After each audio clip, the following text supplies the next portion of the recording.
Welcome to How to Make It in the City on WBAI in New York 99.5 FM.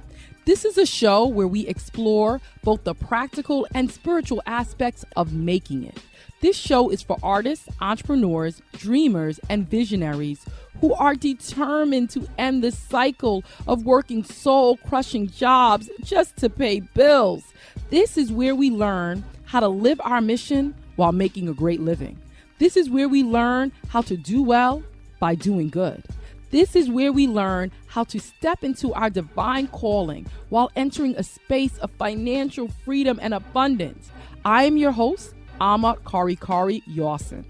In August of 2015, I quit my six-figure salary day job as a corporate lawyer to step into my purpose of healing through storytelling. I now travel the country performing my stories, such as my debut book, Sune's Gift, while facilitating presentations and training sessions for schools, universities, governments, and corporations. Loved ones, it has been quite a bumpy ride, and I have a long way to go. Let's figure out how to make it in this city together. What do you think when you think of rich people, wealthy people, millionaires and billionaires? Do you think that they're greedy? Do you think that they're mean? Do you think that they are destroying the environment and exploiting the masses? Do you think that, they're going to an unhappy place in the afterlife? If we have these negative impressions about the rich, then how can we become rich? That is sometimes known as a subconscious block, and progressives like us need to become rich so that we will have the energetic resources to devote to the causes that we care about. When we step into more abundance, we can give WBAI, our favorite radio station, money and make sure that we keep these community airwaves alive. When we become wealthier, we can make sure that we are investing in organic farms and sustainable and affordable housing.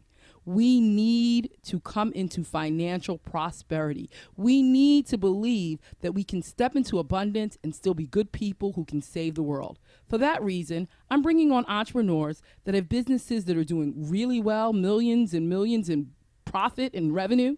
But this is the clincher. The businesses must serve a social good. On that note, today we have Peter Shankman.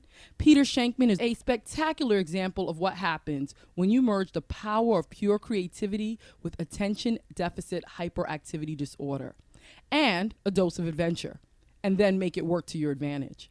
As an author, entrepreneur, and corporate keynote speaker, Peter Shankman is a worldwide connector who is recognized globally for radically new ways of thinking about customer service, social media, PR, marketing, advertising, and ADHD.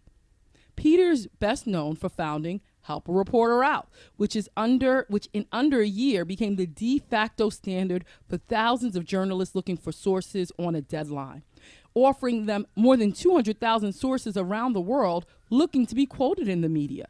Harrow is currently the largest free source repository in the world, sending out over 1,500 queries from worldwide media each week. Harrow's thousands and thousands and thousands of new members join each week. In June of 2010, less than 2 years after Peter started Harrow in his apartment, it was acquired by Vocus Inc. His latest book is Faster Than Normal. Turbocharge your focus, productivity, and success with the secrets of the ADHD brain. Welcome to our show, Peter Shankman. We're happy to have you. Great to be here. Thanks for having me today. Wonderful. So please tell us about your background. What were your circumstances growing up? I was not an easy child. I grew up in New York. I'm a New York City born and raised kid, public school education the whole time. Always marched to the beat of a different drummer. Wasn't diagnosed with ADHD until my late 30s. When I was growing up in the 70s and 80s in New York City, I had sit down, you're disrupting the class disease, and would spend the majority of my time in the principal's office. When I got out of college, I went to Boston University. When I graduated, I was in grad school studying fashion and portrait photography in Santa Barbara because I thought it would be a great way to meet women. Which I'm sure it was. It was on a beach with a camera. Do the math, With 18 credits to go, I lost my financial aid. The government sent me a letter that said, your parents make too much money. we're taking away your financial aid. And I sent the government back a letter saying my parents do make too much money. They keep it. And then the government didn't find that funny. So I moved back to New York, back in my parents' basement, and it was the 90s, and I was hanging out in something called the Melrose Place TV Gossip Chat Room on America Online. And this is what we did in the 90s instead of like dating. And someone in that chat room said, my company's trying to build a newsroom. You have a journalism degree. Why don't you submit your resume? Oh, wait, now hold up. Where did you get your journalism Boston degree? University. Oh, you did? No, I went to BU. I was in grad school studying fashion and portrait photography, and that's where I left. So I got my degree, got my undergrad degree from BU. But then left grad school. Left grad school because of financial aid, right? My parents put me through BU. I couldn't ask them in good conscience to put me through grad school, right? Okay. And so this person said my company's trying to build a newsroom, and 2 weeks later, I was moving down to Virginia to become one of the founding editors of AOL. Wow. The AOL newsroom, and had no idea what I was doing. Learned very quickly that it is far, far better to say yes, I know how to do it, and then figure out how to do it sort of in that moment. Yes. Than it is to say no, I don't know how, and miss an opportunity. And so I wound up launching AOL News. I was so early to the game. I had Peter at AOL.com, which I thought was pretty cool. Was at AOL for about 3 years, sort of watched the internet game grow. Moved back to New York, left AOL, moved back to New York in the height of the .com boom, and launched a PR firm. I figured we could do it faster than most people, most big agencies who didn't know how to handle this sort of new wave of internet and social and things like that. And so I built this PR agency. Excuse me, sold it about 3 years later, and consulted for a while. So now, tell me, what was the reaction when you left America Online? Well, so that was a fairly stable job. So your parents are in New York. Where were you working? I was in Virginia for AOL. Virginia. AOL had a massive layoff. They laid off 90% of their content people in 3 hours, and I was one of them. Wow. So my parents' reaction, really didn't matter because I was out of job. It was, but the funny thing was, I came back to New York, and I said, okay, I'm going to try to start a PR firm. My parents were like, you have to get a job. You don't have experience to start a PR firm. You're 25 years old. You can't do that. I said, well, I'm going to try. And my parents are great people. They're both NYU professors. They were public school teachers all their lives. They're NYU professors now, but they just didn't know from entrepreneurship. They knew from, you get a job and you stick with that job. And but I always knew that there was something, AOL was different because they let us work sort of any way we want, right? Very independently. Yeah, they didn't care as long as we got it done. I come back and I take a job for like 3 weeks in New York, and it was what do you mean we have to clock in? It was 8:30. Half an hour for lunch. What is this, Russia? And it just did not sit well with me. And I realized, okay, I'm going to go out on my own, and I'm going to take a shot. And I actually said to myself, I said, when I fail, I'll just get a job, right? I'll go back and get it. Not if I actually said to myself, when I fail, right? So I said, when I fail, but it's been over 19 years and I haven't had a job. So I ran this PR firm, sold it. So tell us. No, we need some more granularity. Entrepreneurs are listening, but actually, I have a question before that, and then I want some more granularity about starting this PR firm. You went to LaGuardia, right? School of Performing Arts. What was your art? I was vocal. I have 22 years of classical vocal training under my belt, which I never tell anyone. Really? So I sang. I graduated with Marlon Wayans and Omar Epps. My goodness. Marlon and Wayans were both my friends. I think Marlon wrote in my yearbook to Peter, my only white friend. So Marlon and Omar were awesome. Jennifer Aniston was a year before me. Adrian Brody was a year after me.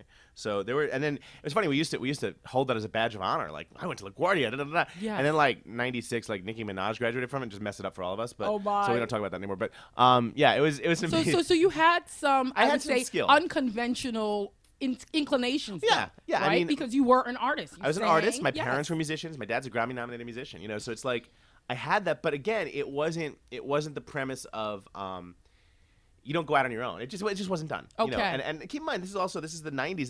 The internet boom. But you had the .com exactly. Wasn't but that encouraging people? Zuckerberg hadn't become big yet. Okay. The startups like Mark Cuban, all those people, Tom, all those people hadn't hit yet, right? Okay. It was weird. It was still very early. Okay. And the funny thing was, I had no money. Even though you had worked for those years, I worked for AOL, but you didn't have any savings? AOL was still their stock was still in like the 10s and the 15s at that point. Okay. It was 2 years after I left it that it blew up. But did they give you stock? I had in the severance. I got some options, and I had severance. The options pretty much paid off my college credit cards. Great. Right? But here's the thing: I had no money to start this PR firm, and that was the first moment I really realized that I can be, that I knew how to be sort of unorthodox and untraditional or non-traditional. it was a summer of '98, and I wanted to start this firm, and I had no money, and there was a film coming out on video that you might have heard of called Titanic. Of course. Right? Okay. I lived in Times Square. I still do. Lived a block away from Times Square at the time. I was on 10th and 43rd, I think, in like a studio apartment like the size of like you. And I had no idea how I was going to make money to start this company, but I'd walk through Times Square every day, and buy my $1 slice of pizza for my entire like day's food, and I'd see signs all over the place: "Buy Titanic on video, buy Titanic on video, get it here, buy it or we'll kill your children." This was like the day of like Real.com and Amazon, all that. And I just had this epiphany. I figured there had to be people out there who hated that movie as much as I did. Okay. Right? We knew how it ended. Yes. What a waste of time. And you were seeing people like freaking out. Oh my God, it's the great. Okay. So I took my rent money. My rent was $1,600 at the time. So you weren't living with No, I was living in a studio apartment Okay. at this point. And I took my rent money. I think I had $1,650 in the bank, and I took $1,600 of it, which was my rent, and I had 500 T-shirts printed up, and the T-shirts read, "It sank, get over it." Wow. And I went into Times Square on a Friday night, and I figured if I could sell 180 shirts at $10 a piece, or 160 shirts, $10 a piece, I'd make my rent money back. Okay. And that's all I wanted to do. Otherwise, I was moving back in with mom and dad. Okay. Right? Didn't want that. I figured it would take a week to sell 160, 180 shirts. I sold 500 shirts in 6 hours the first night. Wow. I made $5,000. I came home. I think I threw it up in the air. Threw $5,000 up in the air naked. Rolled around in naked. You'll never get that image out of your head. I called a reporter I knew at USA Today the next day, and I said, I just did something really funny. I thought you'd get a kick out of it. Told her the story. She goes, "Oh my God, that's hysterical. So, what, are you selling the shirts online now?" And I said, "Of course I am." Type. This was '98. There was no Cafe Press. There was no WordPress. There was Peter and his like craptastic HTML skills. It was like, buy shirt, click here. You click to send me an email that you wanted a shirt. I would email you my mailing address. You would mail me a check. It was ridiculous. Very long process, right? Yeah. But the reporter said, "Okay, that's really funny. We'll see what we can do." And I hung up. And because of my massive ADHD, which I've since learned is a massive gift, at the time, it's just like, okay, it's, forgot about it. Like, oh, something shiny. What else? Totally forgot about the conversation. Woke up the next morning at 5:30 in the morning. It was the hosting provider of my website calling me. It was like, "Sorry to call you so early. It's 5:30 in the morning. I need to ask you a question. Have you started advertising?" Like, it's 5:30 in the morning. What the hell? Why are you calling me? He said, "Sir, normally you get about 100 visitors a day to your website. Most of them are you." So thanks. Okay, appreciate great. that. Right? To your what we know it sank. Right. T-shirt business. You've had 37,000 unique visitors in the past 2 hours. Wow. You've taken down our first, second, and third primary servers. You're about to crash our fourth, fifth, and sixth. Sir, we only have 7. We'd really love to know what's going on. And it was a USA Today I article. had no idea. I literally had no idea what happened. I hung up. The phone rang 2 seconds later. It was the Howard Stern show. "Peter, hey, you're based in New York. Come down and talk to Howard." I'm like, "I don't understand." "Come down and talk to Howard about your." I'm like, about the. And then it clicked. Oh my God, the T-shirt. So enough, front page of USA Today. Wow. On the bottom, listed the website. I hung up from them. The phone just kept ringing. Today Show, Good Morning America, People, Entertainment Weekly. I sold over the next 2 months. I sold a little over 10,000 shirts on. 10,000 shirts on the web at like $15 a piece. Wow. Cleared like 100 grand. My dad was a high school principal at the time. I'd had him send me his detention students to my apartment every day, and I'd buy them pizza, and they'd box up T-shirts and take them to the post office. I'm sure that's not legal, but not at all. It was like P. Diddy's studio sweatshop after school special. It was ridiculous, but it was just this insane time, and yeah, cleared 100 grand. That's how I started my first PR firm. Wow. And sure, the premise was I could have lost the money. I would have had to move back in with mom and you were dad. completely prepared to do so. I was like, what's the worst that can happen? I'm a big believer in, and again, this comes from the ADHD. I'm a big believer in bold moves. Yeah. Right? Forward. Seth Godin has this great quote: "Forward motion is thrilling." Right? It's so true. And so everything I've done has really been a series of bold moves that most people think are insane. Yes, first bold move, the we know it sank, get over it. Right, and then my parents like, "You're starting a PR firm called the Geek Factory." Okay, You know, and after like 10 years of doing this, my parents were like, we're not going to question anymore. We think you know what you're doing. Wow. You know, so okay, so then you have $100,000 from this T-shirt business, which it was a going entity, at least at the time. Oh yeah, well, no, not even. I mean, it lasted like 3 months. I knew it wasn't going to be. It was a strike while the iron's hot, as hot as it can be, and then bail. That's pretty much always how it goes. Okay, wonderful. And so then you start this PR firm. So tell us your steps. Yeah. You just said, did you start becoming more sophisticated? Did you even legally form an entity? Oh no. And the closest I did. I mean, I got it. The smartest move I ever made was I got an attorney early on. Okay. And this guy has been with me probably 20 years now. Beautiful. And he's been a great, and he's the best thing I ever did. And I recommend all entrepreneurs do this. Is I got a great attorney and a great financial guy. Right. Okay. So I got 3 people. I got a financial planner, the guy who tells me how that I'll make sure I have money for retirement. I got a great lawyer and I got a great accountant. My logic has always been very simple. I know what I'm really good at and I know what I suck at. Yeah, okay. And I do what I'm really good at as much as possible, and I outsource everything I suck at. Yes. I have an assistant who I'm sure you dealt with to set up this interview. She took away right access to my calendar about 6 months after she started working for me because I was constantly screwing it. Like, I'd put 2 dinners on the same night on separate continents. Right? Oh, my goodness. I hired her because I got my first speaking gig in Singapore, and my first international speaking gig, and it was in Singapore. I'm like, this is so exciting, and I went and bought the ticket, and I got to the airport, and they're like, hi, where are you going today? I'm like, going to Singapore. They're like, okay, you booked a ticket to Shanghai. I'm like, oh my goodness. I'm like, right, going to Singapore. They're like, you booked a ticket to Shanghai. And I'm just, literally, I was so in shock. I'm like, oh, are they close? Can I rent a car? And they weren't, turns out. So, you do what you're really good at. And for me, I'm really good at creating content. I'm really good at sort of coming up with great ideas. I'm good at staying on the pulse of what's happening in general. But I suck as a manager. I know what I suck at, and I make sure not to do it or to do it as little as possible. Okay. And the PR firm was great because I was working in my apartment at the time. Yes. And eventually I wound up getting an office. But again, looking back, I probably didn't need to do that. Like, had it been 10 years later, who gets an office anymore, right? You're working wherever the heck you are. And so the only reason I have an office now is because I have a 4-year-old, and so my apartment, my wonderful, gorgeous apartment, is no longer mine. It belongs to my 4-year-old and my nanny. And I come home. I'll come home early some days, and there'll be like 5 nannies and 5 kids in my apartment. I don't know who the hell any of them are, and I'm like, why are you people here? But that's what they do. Nannies, like they're like gremlins; they multiply. So yeah, I mean, you can do what you love to do from anywhere in the world, and it sounds really trite because everyone says, oh, it's. You have to pay your dues. Well, I've paid my dues. I mean, I got my ass kicked. I've had some spectacular mistakes. Yes. Right? And some spectacular failures, but that's how you learn. Okay, so now, please, again, get us more granular. So how do you start a PR firm? You just had this $100,000, and you did what with it? Well, what is a PR firm? A PR firm is a bunch of people getting media for people, right? Yes. I talk to everyone. I mean, literally, if I'm on a plane next to you, like, unless you fake your death, I don't know everything about you by the time we land. Beautiful. I've only had 2 people fake their death. And so, what does that mean? I talk to everyone. I know a lot of reporters. I know a lot of people. And you had been at AOL. I've been at AOL.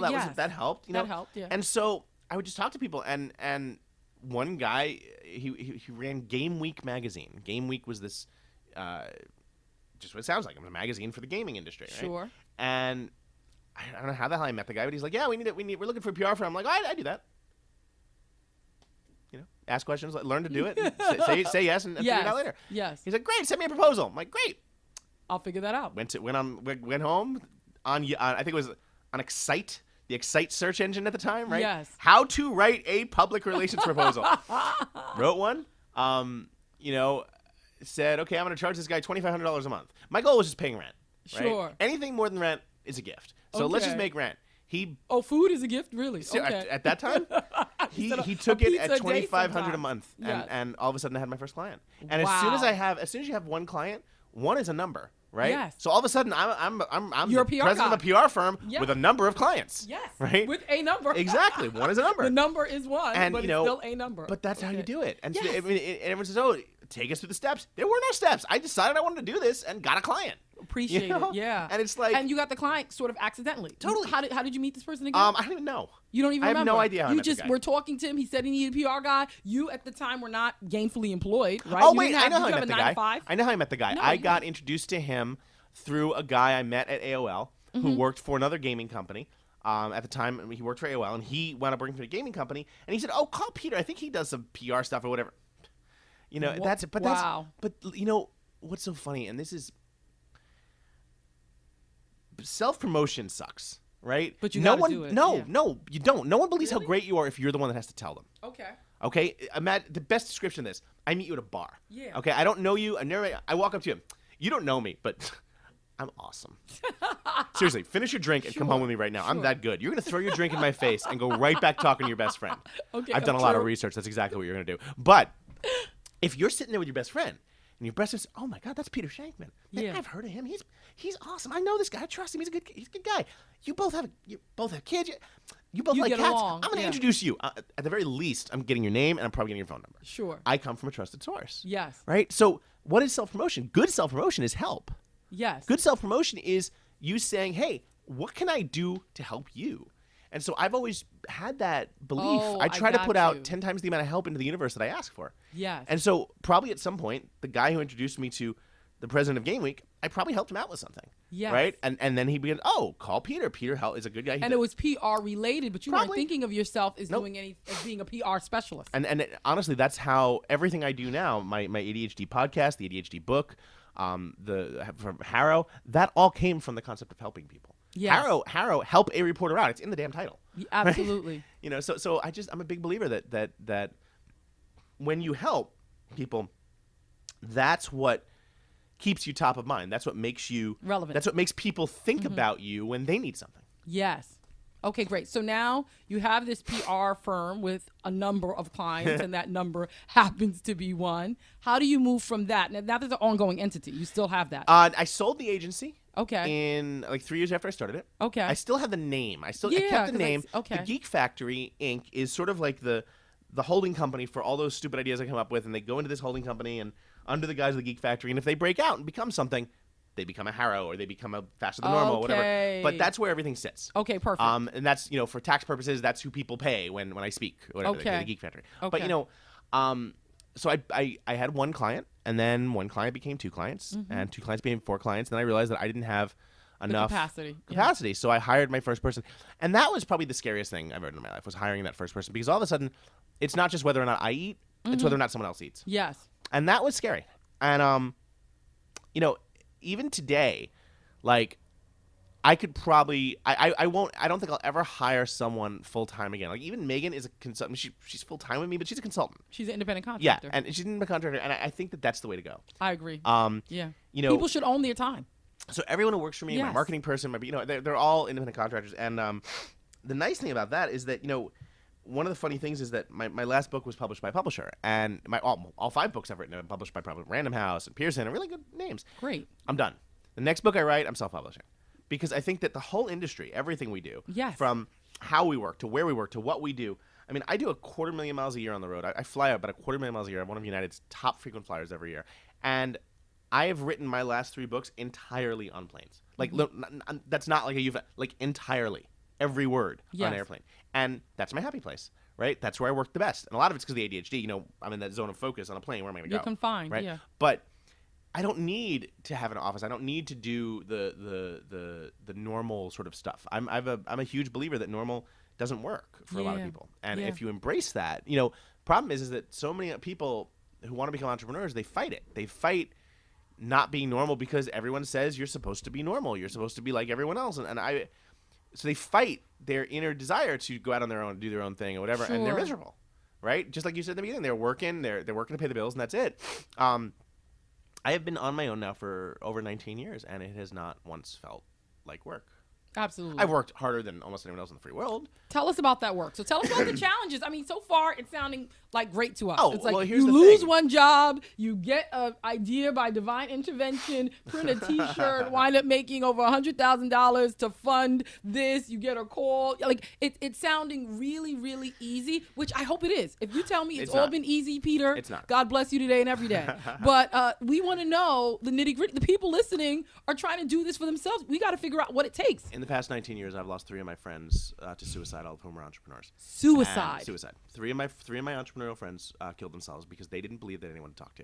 Entrepreneurship is one of the most incredible things you can do in your life, and it is truly a gift, and I thank God every day that I get to do it. But let me tell you something. It is the hardest thing you'll ever do in your life, and it is a lonely damn road. And the number one thing I tell budding entrepreneurs and people who want to do this is that you have got to have people to talk to. You have got to have a network. A community. You have got to have a community. Yeah. I started a mastermind group. Most mastermind groups are like $10,000 a year or $20,000 a year or whatever, like to, for people. I started one and literally I charged $79 a month because I felt it was my duty. I felt a need to have a place for people to talk to each other and get help when they need it. Not even like emotional, like not like go see a shrink help, but like, God, my client sucks today. I just need to vent to someone. Because here's the thing. My ex-wife and I are very good friends, but she's never been an entrepreneur. And she doesn't understand. She's worked for a big advertising agency for years, all her life. And, what she sees as me on a business trip and then getting an extra half day before my flight leaves where I could sit on the beach, in her mind, it's like, oh, must be nice. I'm working. Yeah. I'm on my laptop on the beach. I'm doing this. And, excuse me, the premise of,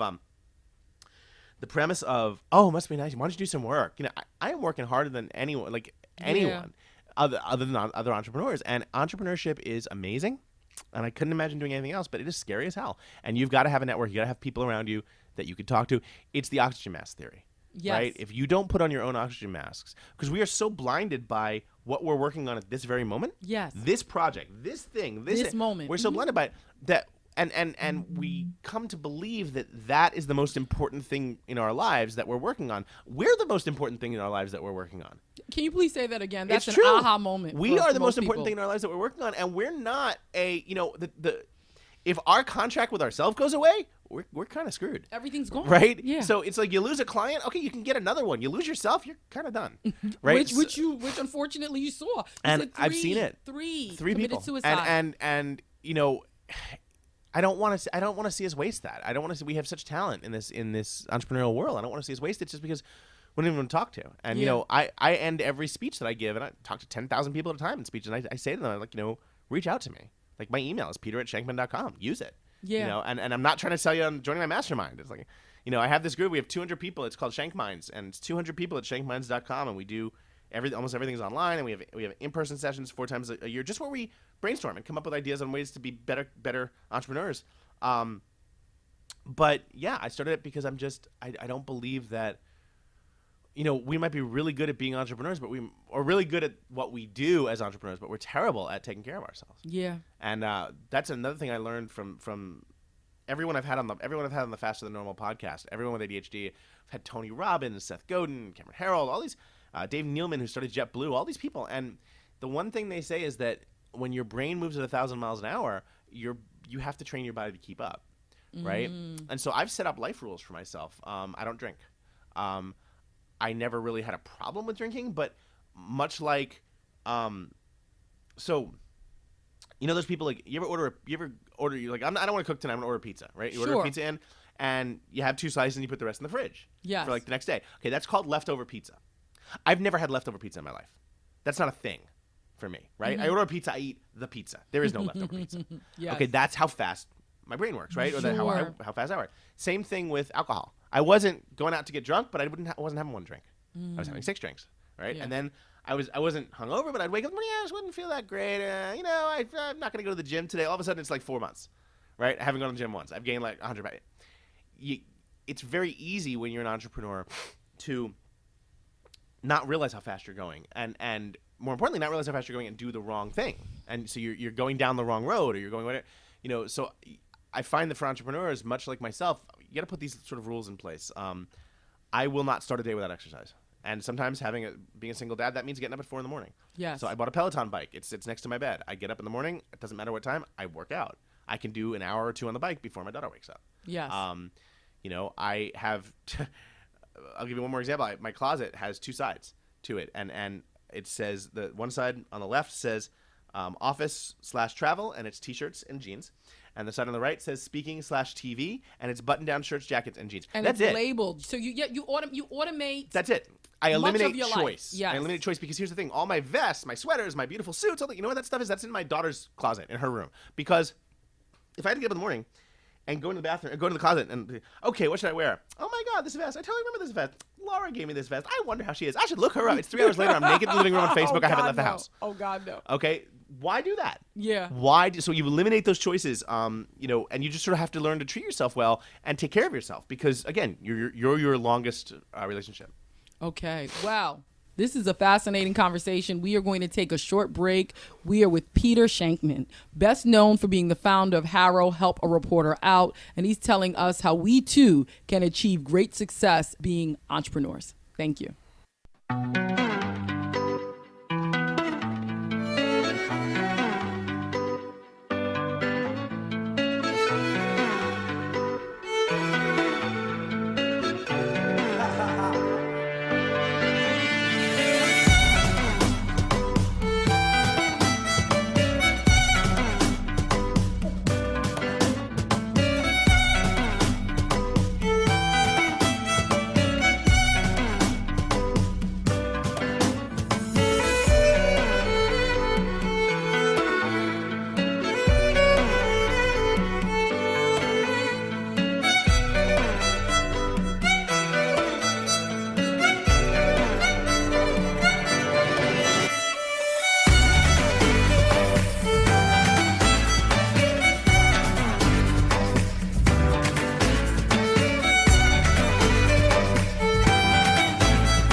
Welcome back. You are listening to How to Make It in the City on WBAI in New York City, 99.5 FM. You just heard Damien Escobar's violin cover of Nico and Vince's Am I Wrong?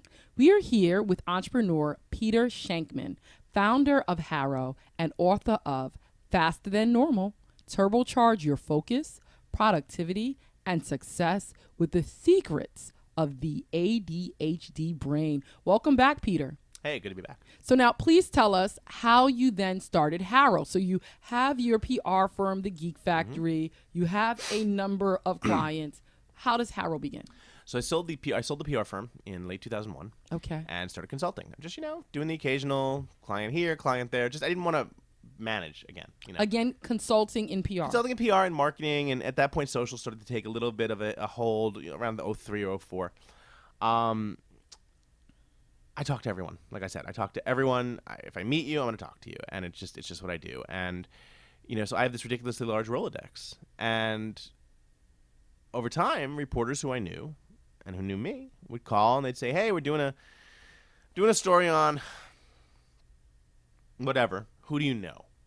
And I'd say, "Oh yeah, call so and so. I met on a plane last month. They do that." Right? Yes. And over time, it started taking way too long. People would start saying, I get a call from a Wall Street Journal reporter who said, "I got your name from a friend of mine over the Times. He told me that you have a ton of friends that are sub-Saharan soil experts." Wow. I'm looking at the phone going, okay. So I had finally, like 12 hours later, a friend of a friend of a friend of a friend, I found someone at USC who worked in, geostudies. Right? There's got to be a better way to do this, right? So I built a mailing list, and it was actually a Facebook group, and it was called "If I Can Help a Reporter Out, I Will." And we outgrew the Facebook group in 15 days, I think. There's a limit? There was at the time, because what would happen back then in 2008, when you'd send a note to the Facebook group, it would send an email to everyone. Oh. And so it doesn't do that anymore. But so we outgrew the Facebook group, and I moved it over to a mailing list. And we had about 10,000 people sign up in like the first 2 months, and it was all I was doing was taking the emails that the requests from the reporters and sending them out to these people. And I wasn't planning on making money on it. I was doing it again to help people, and I figured, hey, if I help the reporter, then when I have a story to pitch them, they'll take my call. Wonderful. About 2 months in, a friend of mine calls me and he goes, hey, you have a really good group of people. I open every single email. He goes, how much would you charge me to advertise? I don't know. I have no idea. I made up a number. And he got like something like a 14% buy rate on his ad, which is just unheard of. Yes. Long story short, I was sending out 3 emails a day. By the time I sold it, 3 years later, it was always me in my apartment. You never had a single employee for I hired Harrow. Megan at that point. I'd hired Megan in 2008, and I had one editor who worked with me as well. And she did great work with me. She would, help produce the Harrows and things like that, and I'd write a little blurb on top of each one. But I essentially was doing this out of my apartment. The shell company, the name of the company itself was Help a Reporter Out, but the corporate name was 2 Cats and a Cup of Coffee LLC, because the only thing that was awake at 5:30 in the morning when I sent out the first Harrow was me and my 2 overweight cats. Yeah. And so 2 Cats and a Cup of Coffee LLC. And yeah, so we built it up, and in about under 2 years, we had 250,000 members receiving 3 emails a day from me, with a 79% open rate on each email, which is just obscene. Amazing. It's unheard of. I mean, 10% sometimes. Yeah, it was email 79%. crack. Well, because the thing about it, because people the needed day you didn't read information. the Harrow, that was the day that Yeah. the Wall Street Journal was doing a piece on your industry and you missed it. So, yeah, it was this ridiculous thing, and wound up selling it. It was acquired by my largest advertiser at the time, a company called Vocus. Vocus wound up being acquired by PR Newswire. Long story short, but yeah, and the funny thing was, so eventually I wound up selling it to what's called PR Newswire. And when I first started it, PR Newswire had something called ProfNet, where they charged people to subscribe for the same thing I was giving away for free. Yes. And they threatened to sue me. And I'm like, sue guys, you over what? That's the thing. I said, guys, if a reporter sends me the same queries they send you, and we're both sending out the emails about it, I'm not stealing your queries. I'm like, oh my God, you might be stealing my queries. And they didn't find that funny. But so fast forward, again, it goes back to being nice and helping. Had they just come up to me and said, you got this list with a couple hundred people on it. We think that's really cool. We'd like to buy it. I would have given it to them for a steak and a martini, right? They could have had it. Instead, they wound up paying millions for it, in a completely different form, like 3 years later. So I just thought it was really funny. But yeah, at the end of the day, I just created something to help people, and that tends to work. I think that if more entrepreneurs focus on creating something because there's a need for it and it makes the world better, they'll be amazed how quickly the money will come as well. And I know that sounds. It sounds very cliche. I know it sounds like all. Who's the guy? The guy who does. I can't believe I'm spacing his name. I really should not be spacing his name. The guy who's the Dalai Lama. It sounds all like Dalai Lama. Be good to everyone to ask, but it's not. It's like literally, I created something that people needed and that helped people, and it made a lot of money. And so, I think that's something we should focus on. Wonderful, wonderful, wonderful. So now, please tell us about your diagnosis of ADHD and how it led to the book. So basically, I realized after I sold Harrow, I was trying to figure out why I was the way I was. I'm not normal in that regard. And I was married at the time. My wife confirmed every day for me that I was not normal. And in not so many words, but for me, it was really about, I was trying to figure out why I did why I was drawn to things like starting companies or public speaking, why I was drawn to, most people, like they do their first 5K run and they train for it and they do it and they get their little medal and they're like, cool, that was fun. They check it off their list. No, I signed up for a damn Ironman. Afterwards, sure. Right? Most people take their first tandem skydive, right? You ever done tandem skydive? You jump out of a plane, you attach to someone, right? Not yet. You land on the ground, you're like, oh my God, that was a great bucket list. Yeah, man, YOLO, whatever the hell. And they move on with their life. I have 500 jumps under my belt. I own my own gear, and I jump all over the world. Why am I like that, right? And I decided, I finally got diagnosed in my late 30s with ADHD. And I realized as I was doing research that there's no positive stuff about ADHD out there. Everyone talks about ADHD as this negative, as this terrible thing. Especially as it relates to children. Yeah. Get them some We're Ritalin putting 5-year-olds immediately. on amphetamines because they're acting like they're 5. Maybe instead of that, maybe we should, instead of putting them on drugs, And look, I'm not anti-med. There's a place for medication for some people, but instead of that being the default go-to, maybe we give them some protein for breakfast instead of 2 bowls of chocolate frosted sugar bombs, and then we let them run around for 45 minutes before school instead of sitting in front of the television for an hour. Yes. There have been studies after studies after studies that there's a group called the Specialized Foundation, which is the Specialized Bicycles. They have this foundation called Riding for Focus, where they put kids on bikes and see a 44% decrease in ADHD outbursts. So I mean, I don't think throwing Ritalin or Adderall at kids is the way to go. I have a prescription. I rarely take it. I am much happier just sort of, again, exercising first thing in the morning, getting that dopamine, getting that adrenaline, the better way for me. And so, given your own experience with ADHD and your understanding of it having some positive aspects, how then do you convert that to a book? So for me, I started a podcast, and the podcast is called Faster Than Normal. And we had all these, people, like I said, Seth Godin and Tony Robbins and all these people who have ADHD. And I'm like, there's got to be some stories in here. I think that not only would people with ADHD want to hear about this, but there's a bigger story for people who are regular people who just want to get 3 hours a day of their life back, right? And be more productive. Because what kills me, every once in a while, someone will quit my mastermind, and they'll say, you know what, I really loved it. It was great. I just don't have the time. And I'll ask them for their address. And then I'll call my friend who's a scientist, and I was like, Mark, I have a quick question. There's a guy who lives in Fort Walton, Kansas. Here's his address. I want to make sure that where he lives, the Earth is not spinning faster around the sun where he lives versus where it is for me, right? And my friend Mark will say, no, Peter, it's definitely not, as I've told you before. I mean, good. Just wanted to check, because then I'll call him back and say, okay, I found something out. Turns out you actually have the same amount of time I do. What you don't have is the priority. Okay, yeah. So let's call it what it is, right? You want something you've never had, you got to give up something you've always done, right? Sure. That's how you get something. And so, I have friends who, it's like when I'm up at like 4 a.m. on the bike every day, and people think I'm crazy.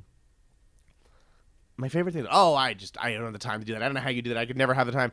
Like, well, here's the thing. I looked on Facebook and saw you posting at 1 a.m, and so maybe if you weren't doing that, and you were sleeping, you might actually find that at 4 a.m. could come a little easier. I'm just saying, And potentially. Maybe I'm a freak. I don't know. So, it's like it's like the people who complain about every single thing on Facebook, like every single issue in their lives, they're complaining, but no way in hell it could be them, right? Sure. It's not them. It's everyone else. It's everyone else. And so, I just think that life is just too short to sit there and make excuses or make and look, I have bad days. Everyone has bad days. Sure. But and those excuses are not getting anyone anywhere. Excuses don't get me paid. Sure. Right? Excuses don't get anyone paid. And No. I'd much rather get paid. So agreed. That's what premise. we all want. That's my premise. We can hallelujah that, listener. Thank you. So now please tell us, okay, so this book, what are they learning from it with respect to strategies? The premise behind Fast and Normal. So look, we got New Year's coming up, right? And at New Year's, everyone makes resolutions, right? I'm gonna lose 30 pounds the next month. No, okay, so you're not. Here's why. You're not, because number one, that's a stupid way to think. You're not gonna lose 30 pounds in a month. I mean, you could cut off your leg, but I don't think you want to do that. Instead of focusing on, so what do you want to do? How are you gonna lose the weight? Well, I'm gonna get up earlier. I'm gonna go to the gym every day. Oh, I'm gonna be so tired. Okay, you're already destined to fail because you're sitting there and you're focusing on the negatives, right? Oh, I have to get up earlier. How about focusing on the positives, how great you're going to feel at the end of the day when you get back into bed? Yes. Right? And work backwards from there. So resolutions fail, but rituals succeed. The book teaches you how to make rituals, how to create rituals for things that you want to do. Things like, again, for me, it's that elimination of choice, right? I became a minimalist, and it's the only, I have more stuff for my daughter than I do for myself at this point. And it's great. I mean, I have very simple clothes, I have very simple outfits. You walk into my apartment, there's actually almost an echo, right? In a New York City apartment, that's huge. To have an echo. Wonderful. And it's just great. It's so freeing. And I'm very aware of sort of how to live my life in the ways that work for me. And so I think that if anything, using those secrets of the ADHD brain, having ADHD is essentially, it means like you have this Lamborghini for a brain, and your brakes don't work, right? And so you just have to have situational awareness to avoid putting you, so I have a speaking contract all over the world that says I'll speak and you pay me. And you pay my expenses, except in Las Vegas. In Las Vegas, I have a rider on my contract that says the speaker does not have to be on the ground from wheels down to wheels up for more than 8 hours, which means that I will only do a 12:30 keynote. In Vegas, I'll fly in first thing in the morning. I'll do my keynote, fly out that same day. am I going to gamble away my kid's my kid's college fund? Probably not. But if I have to do a morning or evening keynote, that means I have to stay overnight in Vegas. Nothing good's going to come out of my staying overnight in Vegas. Okay, no, I love this. Okay, so know thyself. Know thyself. End of story. Know thyself. Just give us a brief tidbit about what your typical day is like. Because you wake up really early. I read 3:45 a.m. Tell us what happens. 4 a.m. My entire apartment is wired, so my lights start coming on automatically. My curtains go up automatically. My coffee starts automatically. I get on the bike, or if I have my daughter, on the days I have my daughter, I get on my bike in my apartment. On the days I don't have my daughter, I'm outside running. I'm the guy, if you Google me, who got arrested for exercising in Central Park before it opened. I literally got a summons for exercising in Central Park at 4:45 in the morning. So you exercise, yes. What else? Cops like, what are you doing? I'm like, seriously? What do you think? What is it? I'm giving hand jobs or crack. What do you think I'm doing? But long story short, I'm up super early, exercise. I'm in the office by 7:30. I can work from 7:30 to 10 before anyone else comes in, and it's great because that's my most productive time. Or I'm on an airplane, and I'm working. I limit my meetings to one day a week. I'll have 1 day a week of meetings and nothing but meetings. I know I'm not going to be productive that day. I'll have those meetings.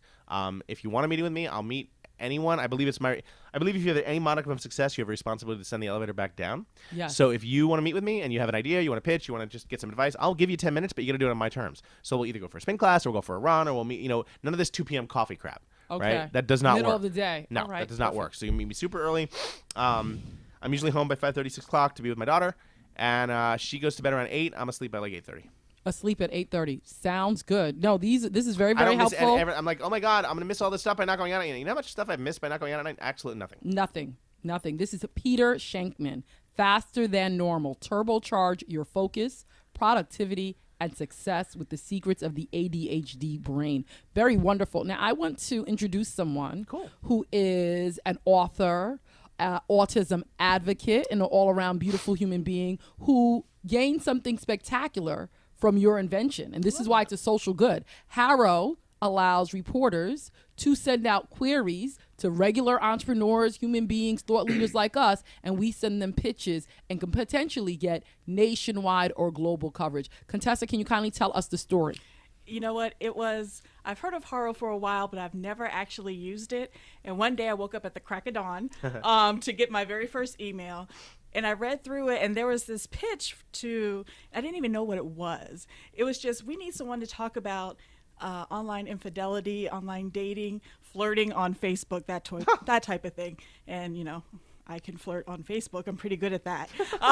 So I'm typing away, and I answer it, and I send it off. And I didn't think about it at all. It was just gone. 2 hours later, I get this phone call, and I'm looking at it like it's probably a creditor. I'm not even going to answer this. And it goes straight to voicemail. And I'm like, someone actually left me a message? Let me see what this says. So I listened to it, and it is the producer of the T.D. Jakes television show. All because I answered a query on Haro. And we had a long conversation, and she was like, can you fly out tomorrow? And I said, say that one more time. She's like, no, can you fly out to California tomorrow? All expenses paid. We're going to pay for your hotel. We're going to pay for your food. We're going to do it all. We want you on the show tomorrow. And I was like, sure, of course I will. And I hang up the phone and I run around screaming and telling everyone, oh my gosh, I'm going to be on TV. And I posted all on Facebook and all my friends and everything. And I packed up and I flew out the next day. They had someone come and get me in a car. They had the little sign that had my name on it. And I was like, all of this for me? Wonderful hotel, gave me a tour of the city. The next day I went on the talk show. T.D. Jakes is the nicest guy in the world. I have to tell you that. I wasn't nervous. I wasn't afraid. I wasn't anything. It was the best opportunity that has ever happened to me. Wow. When I came back, everyone's like, how did you get on T.D. Jakes? How did you get on TV? How did you get on national TV? I was like, Haro, what are you talking about? I've been using it for years. I do this all the time, and it was literally the most amazing thing that's ever happened to me. First time I ever did a query. Wow. First time. And I hit it big time. I hit it big time. Like puts a quarter into the slot and she's leaving in Vegas and hits for like $10 million. That's exactly what happened. Amazing. Awesome. Well, Haro is how I got Peter on our show right now, WBAI. So seriously, clearly, my publicist used what I created to get me on your show? I hope I'm not getting him in fire trouble. Their ass. Oh my no, God. The hell am I paying them for? They use my free service again. It means that he is resourceful, okay? He is resourceful, and he does not leave any stone unturned. So, Contessa, anything you want to say to Peter? You are in front of the man who created the vehicle for your miracle appearance on the TD Jakes Show. Thank you. Thank you so much. Just opportunity after opportunity after opportunity has come just from Haro itself. And I want to just encourage everyone to go out and try it. Just go and try it and see if you can get the same type of opportunities I did. You said something really interesting that you sort of glossed over. You said, I got up super early to read the morning Haro. That's why you got it, because you were one of the first people to answer. I know people that set their alarms for that email. Okay, great. Because that email comes at 5:45 a.m. If you're the first person to respond, you're going to get in the media. Oh, my goodness. Yes, and I actually set my alarm. I set my alarm to wake up that early just so I can answer it. Because I've heard, from reading and doing research that you have to be the first ones up. Wow. It's like a radio call-in show. Okay, no, this is absolutely wonderful. Any questions? Do you have any questions for Peter? Let's see, what kind of questions do I have? No, he has given so much information. This was exactly what I needed today, especially his comment about having a community. Yeah. Because, and I hate to say this, but 2 days ago I was going to quit. I wasn't. But first of all, tell us what you are quitting from. So I know you in various capacities. I know you as a sex empowerment guru. I'm a part of her Sex for Women Facebook group. I hope that's public information. Tell us what the Facebook group is. It is public information. Why aren't I part of your Sex for Women Facebook group? I think it's a bigger question. You just happen to have a pesky thing called a penis. But besides that, not being a woman, I can offer sex for women. I believe in safe places, and a lot of my members in my group, they're entrepreneurs on Facebook, so their clients are on Facebook, and they don't have a safe place to talk about things that are going on in their bedroom. And so I created this space where we can have conversations, where we can learn to ask for exactly what we want in our bedrooms. Tell people the name. Tell people the name of the group. It is called Sex, Love, and Lies, and you can go on Facebook and find it. I know, because we all know that women only. Yeah, it is a women's only group, and we do that on purpose because we don't like mansplaining. Exactly. In our group. Exactly. So you don't want Peter Shankman joining the group. No. And we screen every member to make sure that you are who you say you are. And I was frustrated. I was discouraged, and I was just going to close everything down. And I wasn't even going to come today. I was going to call you and be like, I'm not doing this. You cannot do that. I was not doing this. And I had a friend reach out to me. It's like, hey, I'm looking at your post and something seems wrong. What's going on? What's off? And I'm like, I'm just discouraged. And she encouraged me, and I came here, and listening to Peter today just put new life into me. Love it. You gotta join Shankman's. I want to. Seriously, I'm going to. It's the price of 8 lattes a month. It's totally worth it. I can totally do that. This is exactly what this show is for. How to make it in the city. Okay, we are listening to people's stories, the good, the bad, and the ugly, in order to make sure that everyone listening feels like we are all in this together. So I hope that this blessed you. Peter, please tell the listeners how exactly they can keep up with what you're doing, how they can learn more about your book, etc. My entire life is at shankman.com. I'm at Peter Shankman on all the socials. My email is peter@shankman.com. I encourage people to reach out to me. I think I said it 9 times in the book. I give my email address. And then the book can be found you can find it fasterthannormal.com as the podcast. And Amazon, anywhere you buy books, has the book. Perfect. You can look for the book online. Contessa Louise Cooper, please tell our listeners how they can be sexually empowered and all the other types of empowerment you bring by following your work. Yeah, I am so easy to find. There's not too many Contessa Louises out there. Yeah. So you can find me all over social media at Contessa Louise. You can find me on Facebook at Contessa Louise, and also on my website, ContessaLouise.com. Perfect. This concludes How to Make It in the City. We are grateful for the expertise and experiences of both Peter Shankman and Contessa Louise Cooper.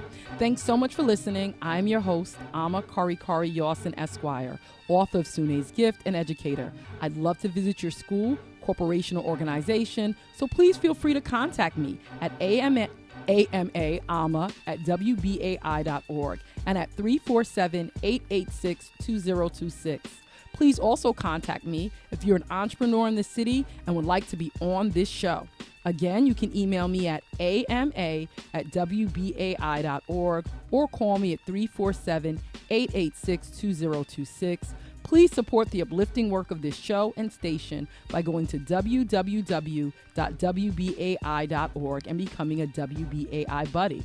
Also, please go to WBAI.org to listen to other episodes of this program. You do not have to be up at 4 a.m. Just go to the archive. Until next week, I'm wishing you all love, joy, health, peace, and prosperity. Be well, loved ones.